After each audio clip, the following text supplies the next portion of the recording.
Hello, advanced mammals.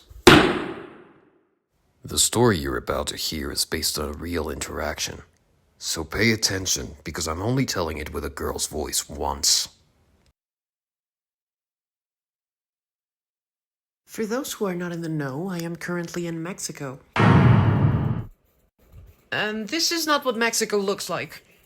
Nevertheless, I shall maintain this lovely image, because the interaction I had this morning is one you'd think you could only have if you were lost in a town that's lost its touch with the outer world. So there I was, minding my own business and definitely not thinking about France, when I heard someone knocking on my door. My day had been ruined. My peace had been disturbed early in the morning, I couldn't find a shirt, and these people kept knocking! I looked out the window and found this finely dressed delinquent impatiently waiting outside. What's worse is that he seemed to be in a good mood, which is never a pleasant sight when it's early in the morning. This bastard had me at a disadvantage. So I walked out with a curt baguette of terrible quality to imply he'd come at a most inconvenient time. However, the man proved himself indifferent to the implication that he interrupted my breakfast. Or perhaps he was not very observant, and thus my passive aggressiveness was now null and void. The man introduced himself, but I didn't hear him because I was distracted thinking about how my initial statement would have been clearer if I had come out with a baseball bat instead of a wand of bread. A tactical blunder that would cost me dearly in the future. I politely asked him to repeat what he said, and thus I heard him speak a second time. This man, or should I say this boy, now that my eyes had adjusted to the insufferable sun, I could see him clearly enough to realize he was close to my age, was claiming to be a geopolitical student. Apparently he was making some sort of inquiry surrounding the subject, and thus he asked me if I had time to answer a few questions. I do not know what devil possessed me into saying yes, but I suppose my skin could have used the sunlight anyway, so I stood patiently to hear him out. His first question was simple. He asked me how I'd rate the current Mexican president on a scale of 1 to 10. I said 0. He said it had to be between 1 and 10, so I said 0.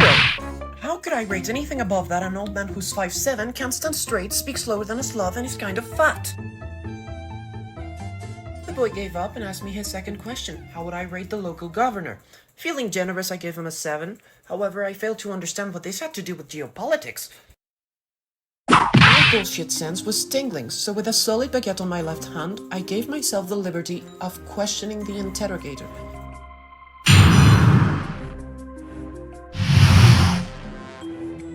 Question number 1. I asked him who was the President of the United States. The boy stayed unfazed and pronounced Joe Biden's name. I asked him what the capital of the United States was next. Keeping his confidence, the medium amphibian replied, New York. Objection! I started questioning this alleged student. Perhaps his plan was to trick me into letting him in so he could steal everything. I tightened my grip on my baguette and I wished I had hidden everything shiny before coming out. But I found solace in remembering I do not own anything shiny because this video is not sponsored by NordVPN, and you haven't clicked on that subscription bell button either.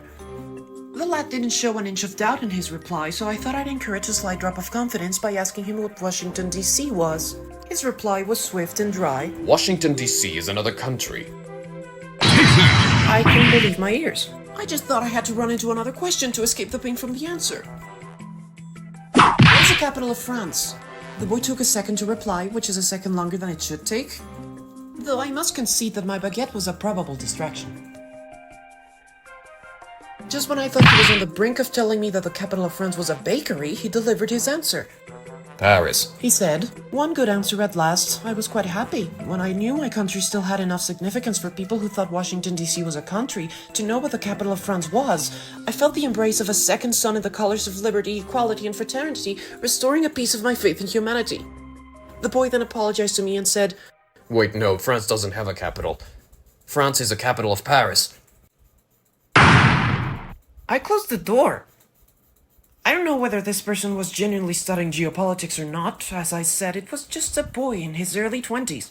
Maybe I got pranked. Maybe it was a thief with a plan beyond my comprehension. Maybe it was an alien from Mars. All I know for sure is that the capital of France is in my heart.